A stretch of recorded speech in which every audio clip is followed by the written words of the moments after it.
Haïti, un symbole très fort. Première nation noire indépendante, c'est formidable.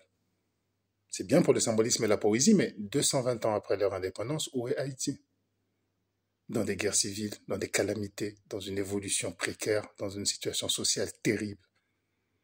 Hier, des bandes armées, des groupes de gangs ont réussi à obliger le Premier ministre Ariel Henry à démissionner.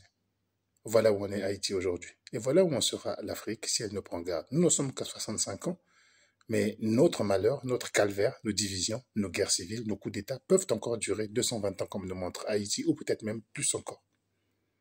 On me dira, oui, mais Haïti a été handicapé par une rançon qui lui a été imposée par l'ancien colonisateur lorsqu'il a pris son indépendance. C'est ça la cause du malheur d'Haïti, mais on peut toujours se plaindre de cette cause pendant 500 ans, pendant 1000 ans. Hein. Beaucoup d'autres États ont payé des rançons pour leur indépendance.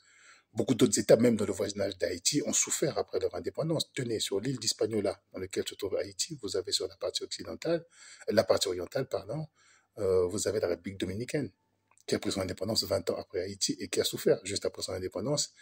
Il a dû mener une guerre contre la France, et puis contre l'Espagne, qui a essayé de la recoloniser quelques années encore. Ils se sont encore libérés. Puis une guerre contre les États-Unis, qui l'a occupée. Ils se sont libérés. Puis une guerre contre Haïti, qui a occupé l'île, qui l'a colonisée.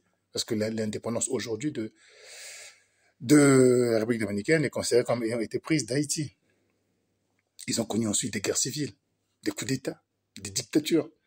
Mais ils ont fini par trouver leur voie et aujourd'hui, c'est un pays à l'économie florissante, luxuriante, qui se retrouve avec des PIB par habitant qui frôlent les 23 000 dollars, pendant que sa voisine Haïti est encore à 3 000 dollars.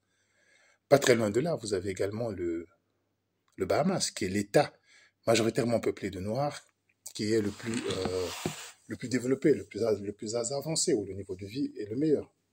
Comment ils ont fait?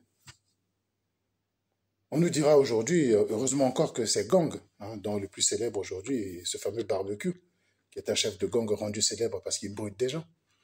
Un assassin, un criminel. Mais je suis sûr qu'il allait devenir célèbre s'il osait prononcer la phrase magique que nous nous battons pour notre souveraineté, que la France nous aurait interdite en 1804.